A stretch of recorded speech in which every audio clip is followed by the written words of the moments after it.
वचन, सत्य वचन, अमर वचन, जीवित वचन, दिव्य वचन, सत्य वचन, अमर वचन, जीवित वचन। साई दा बामा बनी दा बामा बगा रे सा नि रे सा नि रे सा नि रे सा नि रे सा। दिव्य वचन, सत्य वचन, अमर वचन, जीवित वचन, दिव्य वचन, दिव्य वचन।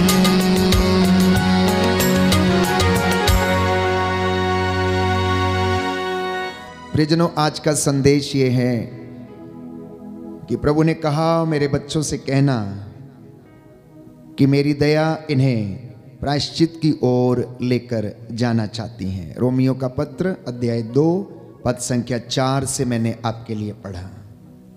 आखिर क्यों ईश्वर इतना धैर्य रखता है, इतनी सहनशीलता बरतता है, इतनी दया दिखाता है और दया करना चाहता है, और इंसान को मौके पे मौका दिए जाता है, क्योंकि वो कहता है मैं किसी भी पापी का सर्वनाश नहीं चाहता, मैं किसी भी व्यक्ति की मृत्यु से प्रसन्न नहीं होता। इसलिए प्यारे भाइयों और बहनों, हमें इन विशेष वचनों को अपने जीवन में आज धारण करने की आवश्यकता है। बाइबल हमें बताती है कि इजरायली जनता लगातार ईश्वर से दूर भागती रही। उत्पत्ति ग्रंथ में हम पढ़ते हैं कि आदम और हवा जब उन्होंने पाप किया, ईश्वर की आज्ञा का उल्लंघन किया, तो वो ईश्वर से दूर भाग गए। वो अपने आप को छिपाने लगे। प्यारे भाइयों और बहनों, लूकस के सुसमाचार में हम पढ़ते हैं उड़ाऊ पुत्र के विषय में कि वो अपने पिता से दूर भाग गया। वो उसके साथ रहना नहीं चाहता था। उसके पास इतना आनंद था, लेकिन उस आनंद से प्यारे भाइयों और बहनों वो खुश नहीं था। वो कुछ और देखना चाहता था, वो कुछ और अलग तरीके का आनंद चाहता था। लेकिन हुआ क्या? बाइबल हमें बताती है, वचन में हम पढ़ते हैं प्यारे भाइयों और बहनों, लूकस के सुसमाचार में कि जब जब इंसान ईश्वर से दूर चला गया तो ईश्वर ने उसके ऊपर विपत्तियां भेजी। इज़राइल जब परमेश्वर से दूर चला गया तो प्रभु ने इज़राइल को थोड़े समय के लिए त्याग दिया और कहता है मैंने क्रोध के आवेश में कुछ समय के लिए अपना मुंह इनसे मोड़ लिया था। मैंने वो दया वाला हाथ इनसे हटा लिया था और उन पर विपत्तियों को आने दिया। प्रियजनों, बाइबल हमें बताती है कि ईश्वर हमें दंड देकर धीरे धीरे सुधारता है और प्रायश्चित की ओर लेकर जाना चाहता है।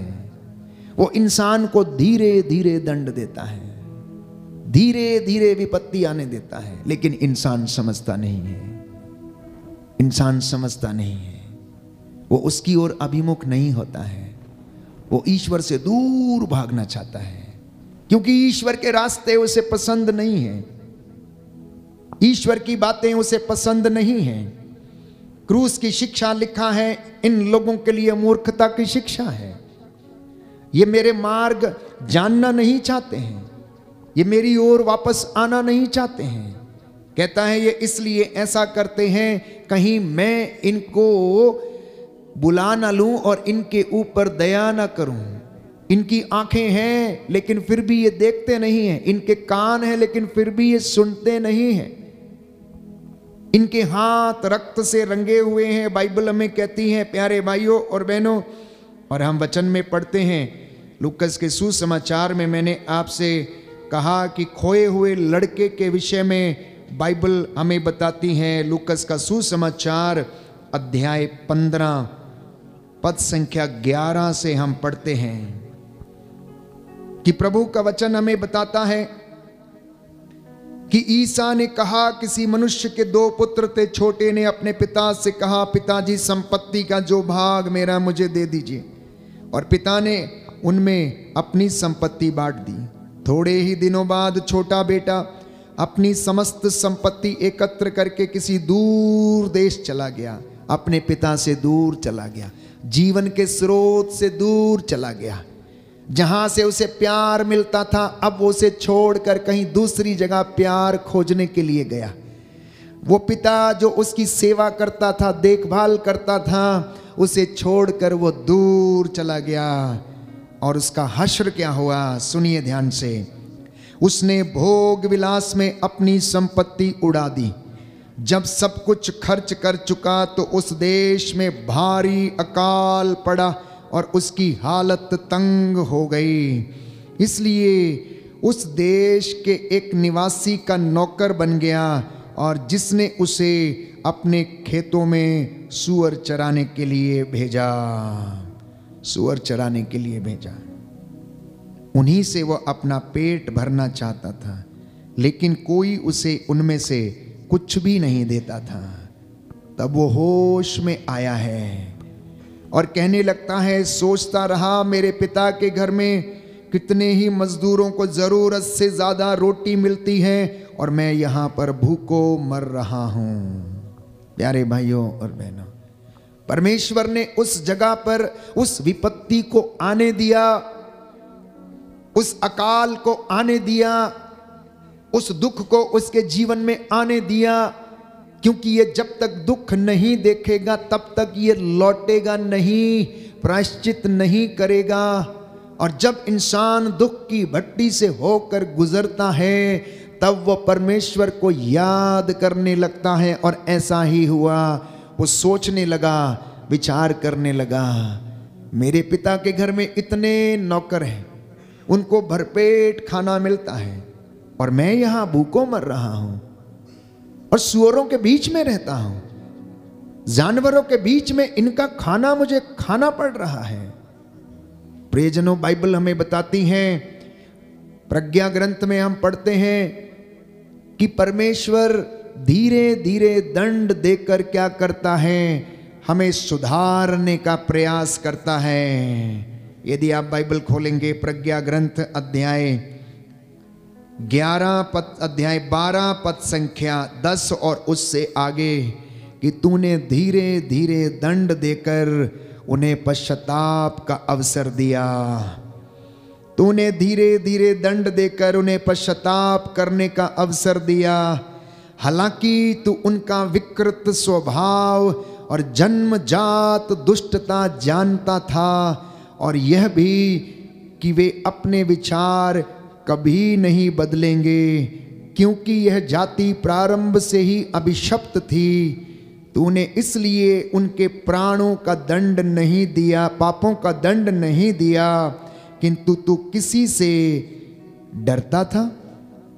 प्यारे भाइयों और बहनों, इसलिए ईश्वर की दया हमें प्रायश्चित की ओर लेकर जाना चाहती है। वो धीरे धीरे हमें विपत्ति भेजकर, दंड देकर हमें याद दिलाना चाहता है कि मेरे बेटे मेरे पास लौट कर चले आओ, मैं तुम्हें क्षमा कर दूंगा, मैं तुम पर दया कर दूंगा। इसलिए बाइबल कहती है, यिर्मयाह नबी का ग्रंथ अध्याय 18 पद संख्या 8, किंतु यदि वह राष्ट्र जिसे मैंने चेतावनी दी थी पश्चाताप करता तो मैं उसका विनाश करने का विचार छोड़ देता। मैं उसका विनाश करने का विचार छोड़ देता। ठीक वैसे ही प्रभु के लोग, चुने हुए लोग जब इस तरीके से प्रभु से दूर चले जाते हैं तो प्रभु उन्हें चेतावनी देता है अपने वचन के द्वारा, पवित्र शास्त्र के वचनों के द्वारा उनसे बातें करता है और उनका मन बदलने के लिए वो तैयार रहता है, उन्हें अवसर देता है, मौका देता है कि लौटो लौटो लौटो, अन्यथा मैं आऊंगा और मैं तुम्हारा दीपाधार मिटा दूंगा, मैं तुम्हारा दीपाधार मिटा दूंगा। तो प्रभु कैसे हमें दंड देता है। सुनिए, आमोस के ग्रंथ में अध्याय 3 अध्याय 4 पद संख्या 6 और उससे आगे। आमोस नबी का ग्रंथ अध्याय 4 पद संख्या 6 और उससे आगे कहता है, मैंने ही तुम्हारे नगरों में अकाल भेजा था और तुम्हारे सब कस्बों में तुमको भूखा छोड़ा था, फिर भी तुम मेरे पास नहीं लौटे। यह प्रभु की वाणी है। कहता, गेहूं अंकुरित हुआ ही था कि मैंने वर्षा बंद कर दी। गेहूं अंकुरित हुआ ही था और मैंने वर्षा बंद कर दी। मैंने आसमान के झरोकों को बंद कर दिया, वर्षा बंद कर दी। कहता है, मैंने एक नगर पर पानी बरसाया और दूसरे को उससे अछूता रखा। एक खेत पर वर्षा की और दूसरे को वर्षा ना मिलने के कारण सूखने दिया। 2-3 नगरों के लोग पानी पीने के पानी की खोज में पड़ोस के नगरों में घूमते थे, किंतु प्यासे रह गए, फिर भी तुम मेरे पास नहीं लौटे।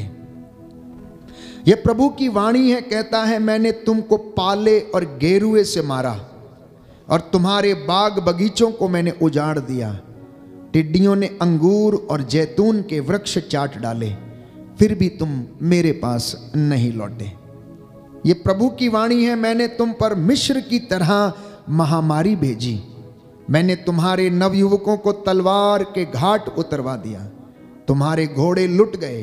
तुम्हारी छावनी में मृतकों के पड़े रहने से सड़ांध तुम्हारी नाकों में भर गई, फिर भी तुम मेरे पास नहीं लौटे। जिस प्रकार ईश्वर ने सोदोम और गोमोरा का सर्वनाश किया था, उसी प्रकार मैंने तुम पर विपत्ति भेजी। किसने भेजी? प्रभु ने भेजी विपत्ति। क्यों भेजी? ताकि ये विपत्ति के कारण जब दुख की भट्टी में तपाए जाएं तो कम से कम मेरे पास लौटें। आज इस दुनिया में पाप और बुराई सर्वत्र फैली हुई है, सर्वत्र फैली हुई है। हर तरफ पाप का, विनाश का, शोषण का, अत्याचार का और बुराई का बोलबाला है। संसार का नायक प्यारे भाइयों और बहनों इस वक्त पूरी दुनिया को भरमाए हुए हैं।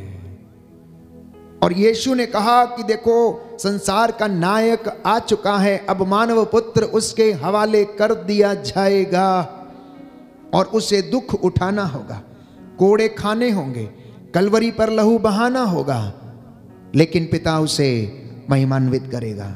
इसलिए जो मेरा अनुसरण करना चाहता है, कहता आत्मत्याग करे। जो मेरे पास आना चाहता है वो प्रायश्चित करे। कहता है मेरी प्रजा ने 2 पाप कर डाले हैं, इसलिए सर्वत्र पाप फैला हुआ है और वो मेरी महिमा से वंचित हैं। वो ईश्वर की कृपा से वंचित हैं। वो उसे ढूंढते हैं लेकिन मिलता नहीं है।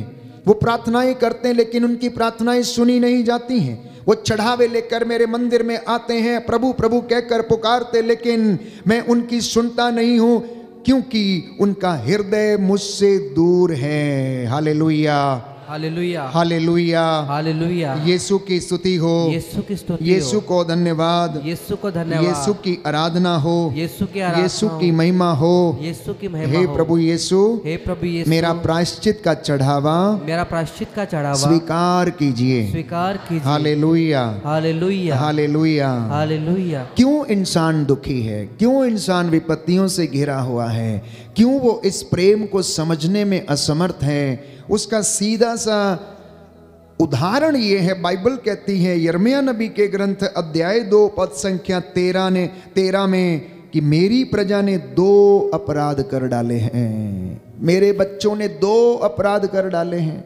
मेरी चुनी हुई प्रजा ने, जिनको मैंने पवित्रता के लिए बुलाया, 2 अपराध कर डाले हैं। लिखा है, उसने मुझे संजीवन जल के स्रोत को त्याग दिया है और अपने लिए ऐसे कुंड बनाए जिनमें दरारें हैं और जिनमें पानी नहीं ठहरता है। जिनमें दरारें हैं, पानी नहीं ठहरता है। सच है, आज इंसान ने अपने लिए, अपने आराम के लिए, अपने एंटरटेनमेंट के लिए अनेक ऐसी चीजों का निर्माण किया प्यारे भाइयों और बहनों, जिससे उसे आशीष नहीं मिलती, उन्नति नहीं मिलती, परंतु बर्बादी मिलती है। उन घरों में, उन चीजों में आशीष नहीं रुकती। वो जो रस कुंड खोदे गए हैं उनमें पानी नहीं रुकता, क्योंकि उनमें दरारें हैं। दरार कहने का मतलब दिल में खोट है, स्वार्थ है, घमंड है, अहंकार है, ईर्ष्या है, अनेक प्रकार की बुराइयों की दरारें इंसान के जीवन में है, इसलिए वो आशीष से वंचित रहता है। आशीष रुकती नहीं, बरकत रुकती नहीं है प्यारे भाइयों और बहनों। आगे लिखा है पद संख्या 19 में, तुम्हारी दुष्टता ही तुमको दंड देती है, तुम्हारी दुष्टता ही तुमको दंड देती है, तुम्हारा विश्वासघात तुमको मारता है। इस पर विचार करो और जान लो कि अपने प्रभु ईश्वर को परित्याग करना और मुझ पर श्रद्धा नहीं रखना तुम्हारे लिए कितना दुखद और कटु है। ये सर्वशक्तिमान प्रभु ईश्वर की वाणी है। इसलिए यीशु ने कहा, योहन का सुसमाचार अध्याय 15, तुम मुझसे अलग रहकर कुछ भी नहीं कर सकते, तुम मुझसे अलग रहकर कुछ भी नहीं कर सकते। इसलिए पवित्र कलीसिया 40 की इस अवधि में प्रभु की ओर से सभी विश्वासियों को यह निमंत्रण देती है। प्रभु निमंत्रण देता है कि मेरी प्रजा मेरे पास लौटो। वो अपने चुने हुए लोगों से, दासों से कहता है कि मेरी प्रजा को इनके पाप गिनाओ, कहीं ऐसा ना हो कि मैं इन पर क्रोध करूं और इनका सर्वनाश कर दूं। इन्हें चेतावनी दो, कहीं ये मेरे कोप भाजन न बन जाएं। ये मेरे पास लौटे और मैं इनके पास लौटूंगा, क्योंकि मेरी दया, सहनशीलता और मेरा धैर्य और दयालुता इन्हें प्रायश्चित की ओर लेकर जाना चाहती हैं। लिखा है एक सुंदर गीत, प्रभु कहता है यिर्मयाह नबी के ग्रंथ अध्याय 2 पद संख्या 21 में कि मैंने तुमको श्रेष्ठ जाति की उत्तम दाखलता की तरह रोपा, तुम्हारी डालियां कैसे जंगली दाखलता में बदल गई हैं। चाहे तुम अपने को छार से धोती और साबुन मलमल कर नहाती रहो, तुम्हारे दोष की मैल मेरे सामने बनी रहेगी। ये प्रभु ईश्वर की वाणी है। कहता है तुम भले ही अपने आप को छार से या साबुन से मल मल के धोती रहो, नहाते रहो, लेकिन तुम्हारे दोष का मैल मेरे सामने बना रहेगा। तुम ये कैसे कह सकती हो कि मैं निर्दोष हूं? मैंने बाल देवताओं का अनुसरण नहीं किया। घाटी में तुम्हारा आचरण कैसा रहा, इस पर विचार करो कि तुमने क्या किया है। प्यारे भाइयों और बहनों, प्रभु हमें याद दिलाना चाहता है, एक एक चीज, एक एक बात वो अपने लोगों को, इजराइलियों को, चुनी हुई प्रजा को याद दिलाता है। अगले वचन में अध्याय 3 में यदि आप पढ़ेंगे पद संख्या 11 और उससे आगे कि विश्वासघाती इजराइल मेरे पास लौटो, मैं तुम पर और अप्रसन्न नहीं होऊंगा क्योंकि मैं दयालु हूं। यह प्रभु की वाणी है, मैं सदा के लिए तुम पर क्रोध नहीं करूंगा। तुम अपना दोष स्वीकार करो। तुमने अपने प्रभु ईश्वर से विद्रोह किया। तुमने अपने को हर घने वृक्ष के नीचे पराये देवताओं के प्रति अर्पित किया। तुमने मेरी वाणी पर ध्यान नहीं दिया। ये प्रभु की वाणी है, कहता है प्रभु। ये कहता है विद्रोही पुत्रों मेरे पास लौट आओ और मैं ही तुम्हारा स्वामी हूं। मैं तुम लोगों को सब नगरों और राष्ट्रों से निकालकर सियोन में वापस ले आऊंगा। बोलिए आमीन, आमीन, हालेलुया, हालेलुया, हालेलुया, हालेलुया। यीशु की स्तुति हो, यीशु की स्तुति यीशु हो, को धन्यवाद, यीशु को धन्यवाद, यीशु की आराधना हो, यीशु की आराधना यीशु हो, की महिमा हो, यीशु की महिमा, यीशु को धन्यवाद। यीशु को धन्यवाद। स्वर्गीय पिता ईश्वर आरंभ से ही, जब से इंसान ने पाप किया, आज्ञा का उल्लंघन किया, ईश्वर से दूर चला गया, तो वो सत्य प्रतिज्ञ ईश्वर अपनी इस संतान को वापस पाने की कोशिश में रहता है। आप में से बहुत सारे लोग हैं जिनके बेटे और बेटियों ने आपको छोड़ दिया है, आपसे बात नहीं करते हैं। शायद आप में से कुछ लोग होंगे आपका बेटा या आपकी बेटी आपको छोड़कर चला गया, विदेश में कहीं रहता है और आप उसकी राह देखते रहते हो, राह देखते रहते हो, प्रार्थना करते रहते हो, वेदी के सामने घुटना टेक कर आंसू बहाते रहते हो और यही सोचते हो कि कब मेरा बेटा आएगा, कब मेरी बेटी आएगी, कब मेरी बहू आएगी, कब मैं अपने नाती पोतों को देखूंगा।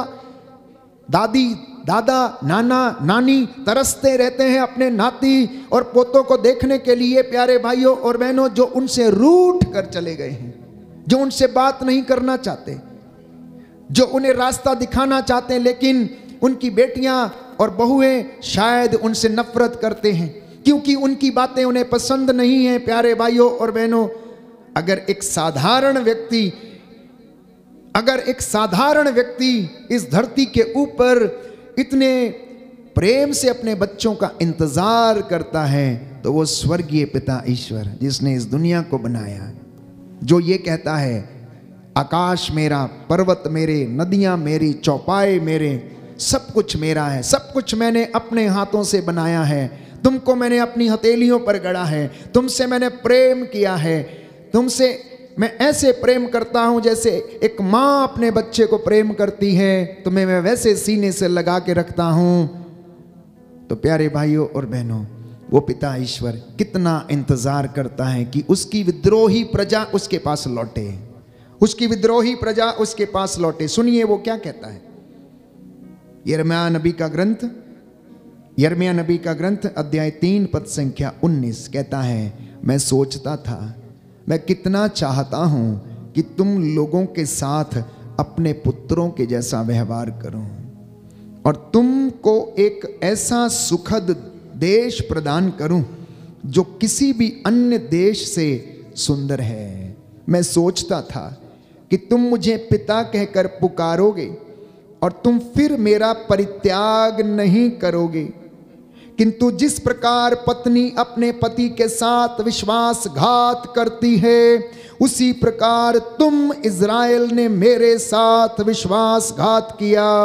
यह प्रभु की वाणी है, कहता है, यह प्रभु की वाणी है। इज़राइली उजाड़ पहाड़ों पर क्रंदन करते और दुहाई देते हैं, वे टेढ़े मेढ़े रास्तों पर भटक गए हैं, उन्होंने अपने प्रभु ईश्वर को भुला दिया है। विश्वासघाती पुत्रों, मेरे पास लौटो और मैं तुम्हारे विश्वासघात का घाव भर दूंगा। देख, हम तेरे पास आ रहे हैं, क्योंकि तू ही हमारा प्रभु ईश्वर है। आज ये इंसान ईश्वर से भागा हुआ है, टेढ़े मेढ़े रास्ते अख्तियार कर चुका है, सीधी उंगली से घी नहीं निकाल पाता तो उसे टेढ़ा करता है, गलत रास्ते अपनाता है, गलत योजना बनाता है।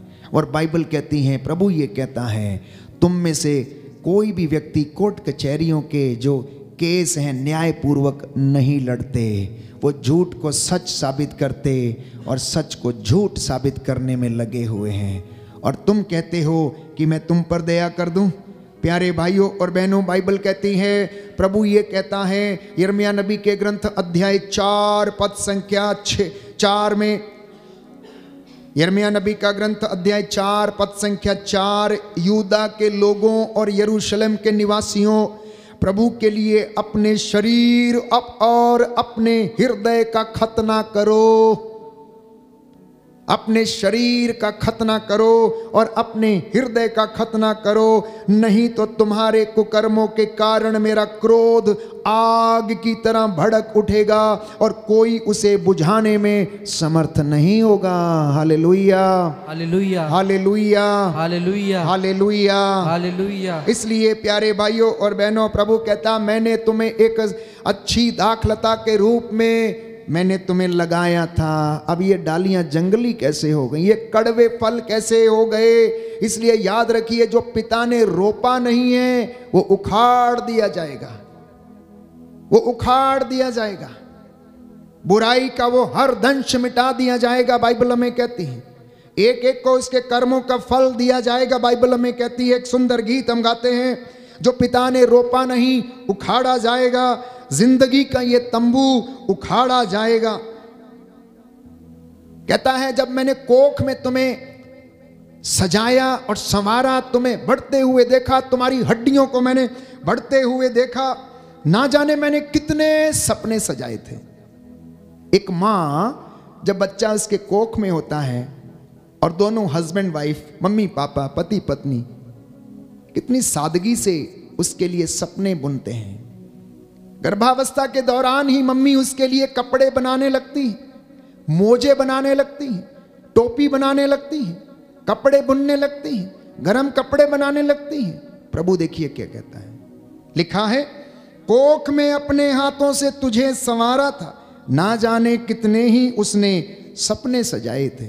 इस गीत को हम गाएंगे, मेरे पीछे इसको दोहराइए प्यारे भाइयों और बहनों। अंगीकार करना और अपनी अपनी हालत पर विचार करना। कहता है कि मैंने तुम्हें कैसा बनाया था और तुम क्या हो गए।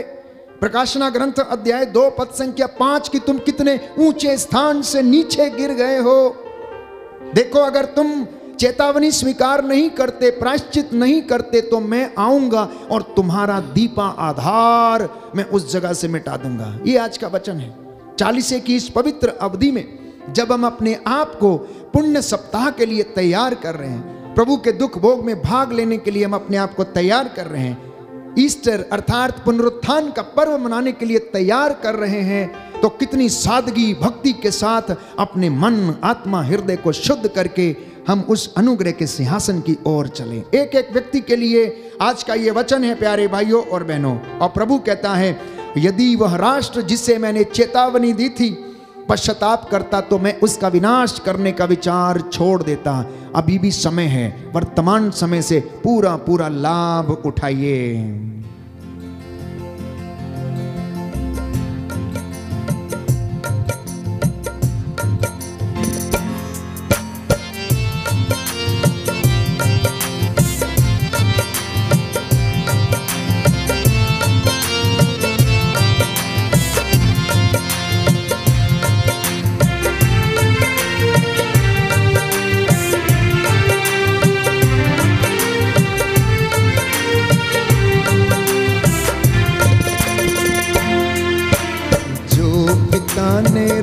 नहीं उखाड़ा जाएगा, जिंदगी का ये तंबू उखाड़ा जाएगा। जो पिता ने रोपा नहीं उखाड़ा जाएगा, जिंदगी का ये तंबू उखाड़ा जाएगा। जो पिता ने रोपा नहीं उखाड़ा जाएगा, जिंदगी का ये तंबू उखाड़ा जाएगा। जो पिता ने रोपा नहीं उखाड़ा जाएगा, जिंदगी का ये तंबू उखाड़ा जाएगा। कोख में अपने हाथों से तुझे संवारा था, ना जाने कितने ही उसने सपने सजाया था। हाथों से तुझे सजाया था, ना जाने कितने ही उसने सपने सजाया था। पर हुआ क्या, पर हुआ क्या, आज तेरा जीवन उजड़ गया। बर्बादी के जाल में तो यूं ही फंस गया। पर हुआ क्या, आज तेरा जीवन उजड़ गया। बर्बादी के जाल में तो यूं ही फंस गया। जो पिता ने रोपा नहीं उखाड़ा जाएगा, जिंदगी का ये तंबू उखाड़ा जाएगा।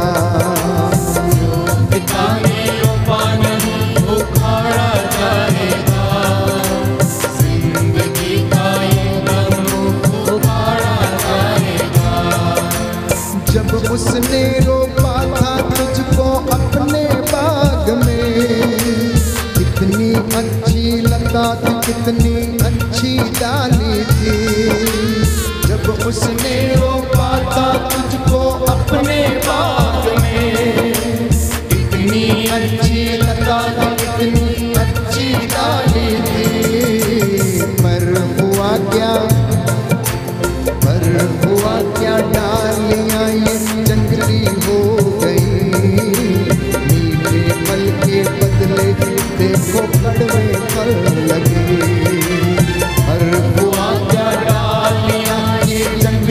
हो गई। मीठे फल के बदले देखो कड़वे फल लगे। जो पिता ने रोपा नहीं उखाड़ा जाएगा। जिंदगी का ये तंबू उखाड़ा जाएगा। जो पिता ने रोपा नहीं उखाड़ा जाएगा।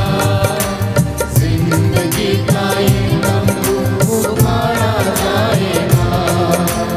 ये बदन है तेरा बंदे ईश्वर का भवन।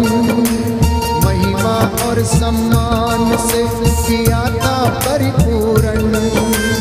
ये बदन है तेरा बंदे ईश्वर का भवन। महिमा और सम्मान से किया था परिपूर्ण। पर हुआ क्या उजड़ गया ये ईश्वर का मंदिर। नाथ का निवास अब तो हो गया खंडहर। पर हुआ क्या उजड़ गया ईश्वर का मंदिर। नाथ का निवास अब तो हो गया खंडहर। जो पिता ने रोपा नहीं उखाड़ा जाएगा। जिंदगी का ये तंबू उखाड़ा जाएगा। जो पिता ने रोपा नहीं उखाड़ा जाएगा। जिंदगी का ये तंबू उखाड़ा जाएगा। जिंदगी का ये तंबू उखाड़ा जाएगा। जिंदगी का ये तंबू उखाड़ा जाएगा। जी हाँ प्यारे भाई और बहनों, ये संदेश था। कहता है जब मैंने रोपा था उसको अपने बाग में, कितनी सुंदर लता थी और कितनी अच्छी डाली थी। माँ की कोख में जब बच्चा रहता है उसके बाद पैदा होता है, कितना सुंदर, कितना निर्मल, हर बुराई से अछूता रहता है। लेकिन जैसे जैसे बढ़ता जाता है जिंदगी में प्यारे भाइयों और बहनों, अनेक प्रकार के अनुभवों से गुजरता है तो डालियां जंगली होने लगती हैं। फल कभी मीठे तो कभी कड़वे होने लगते हैं। ईश्वर से दूर जाने का मतलब है प्यारे भाइयों और बहनों घोर अंधकार, घोर कष्ट। यीशु ने कहा मुझसे अलग रहकर तुम कुछ भी नहीं कर सकते हो। इसलिए परमेश्वर ये चाहता है, दया करता है, सहनशील बना रहता है कि इन डालियों को जिनको मैंने दाखलता के रूप में रोपा था, इनको अब मैं बचा लूं। मेरी कितनी इच्छा है कि जैसे एक मुर्गी अपने चूजों को एकत्र करती है, मैं तुम्हें भी एकत्र करूं। पर तुम तो विद्रोही पुत्रों के जैसा आचरण करते हो, तुम हठ धर्मी बन गए हो। कहता है होशिया नबी का ग्रंथ अध्याय 5 पद संख्या 5 और उससे आगे, इस्राएल का अक्खड़पन उसके अपने विरुद्ध साक्षी देता है। इस्राएल का अकड़पन उसके अपने विरुद्ध साक्षी देता है। इस्राएल कौन है? आज हम लोग इस्राएल हैं, चुनी हुई प्रजा इस्राएल है प्यारे भाइयों और बहनों। तो यदि किसी का अकड़पन, उसका अहंकार बढ़ता जाता है तो उसके विरुद्ध ही साक्षी देता है। कहता इफ्राइम का अधर्म उसे ठोकर खिलाएगा, इफ्राइम का अधर्म उसे ठोकर खिलाएगा, यूदा भी उसके साथ गिरेगा। यूदा भी कहता है उसके साथ गिरेगा। वे अपने गाय बैल भेड़ बकरियां लेकर प्रभु की खोज में निकलेंगे, पर वे उसे नहीं पा सकेंगे क्योंकि वह उनसे ओझल हो गया है। वे तो उसके प्रति अविश्वासी हो रहे हैं और जारज संतान उत्पन्न कर गए हैं। जारज संतान अर्थात व्यभिचार में जन्मी हुई संतान, जारज संतान को उन्होंने जन्म दिया है। इफ्राइम का अधर्म उसके सिर पर हावी हुआ पड़ा है।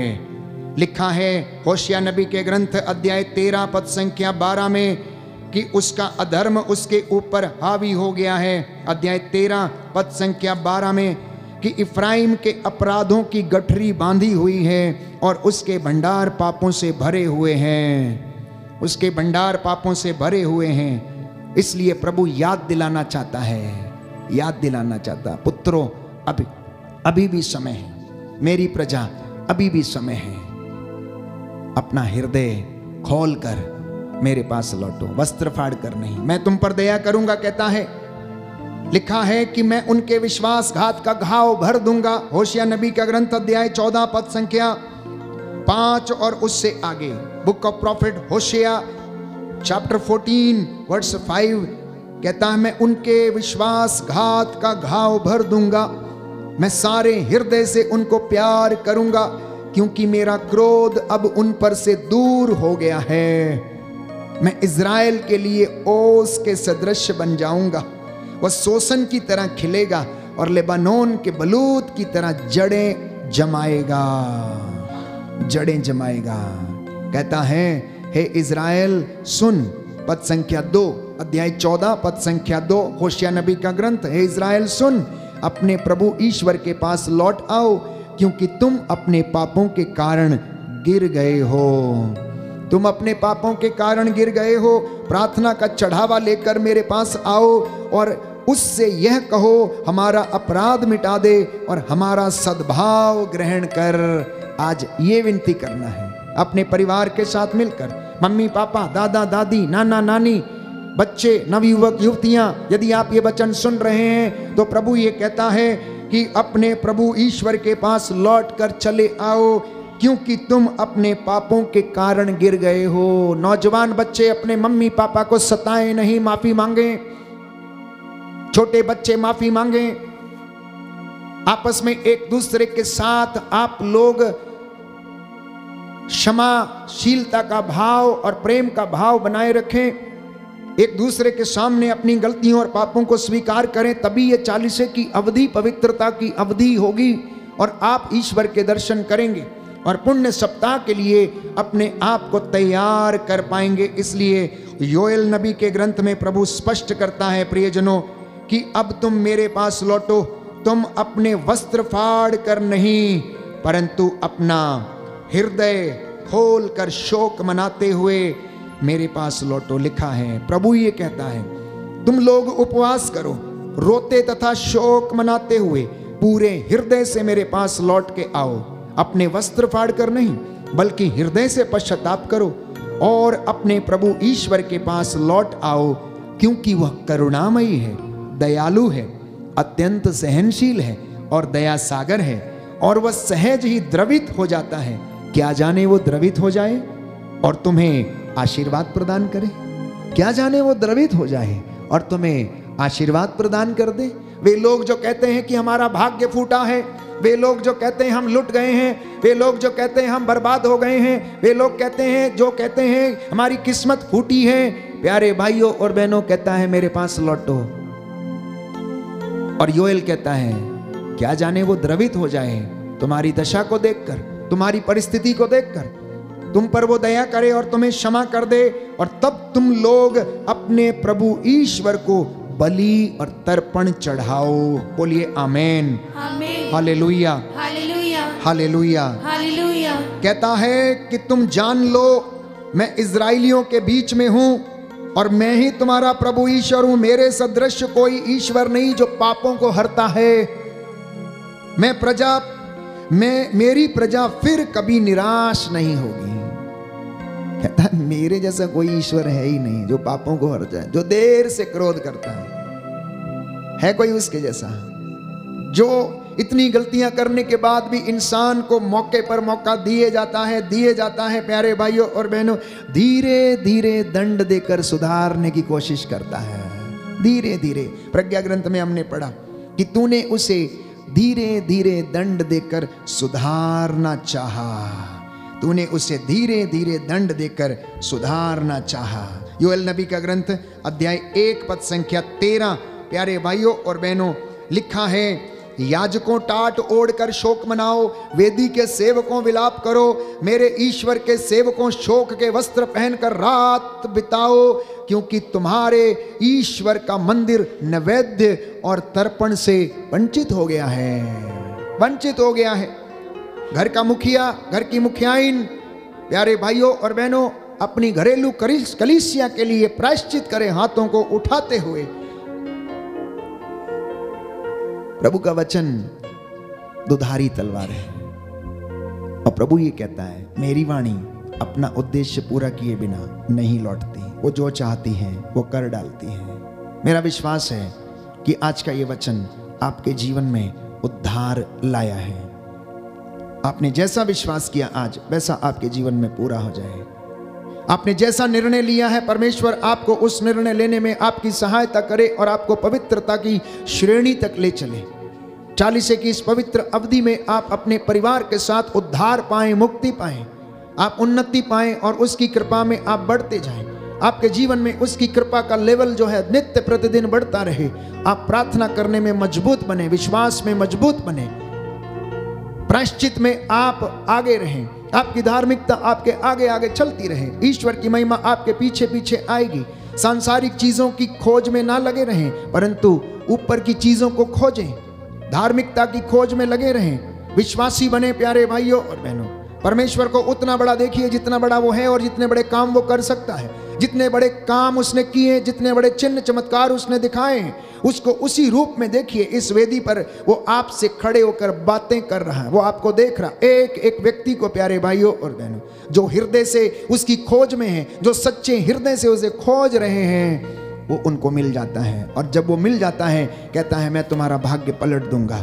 आज की रात्रि चंगाइयाँ आपकी हैं, आज की रात्रि अभिषेक आपका है, आज की रात्रि में प्यारे भाइयों और बहनों उसकी दया आपके लिए है। आइए हम प्रार्थना करेंगे, हम उसके पास लौटें प्यारे भाइयों।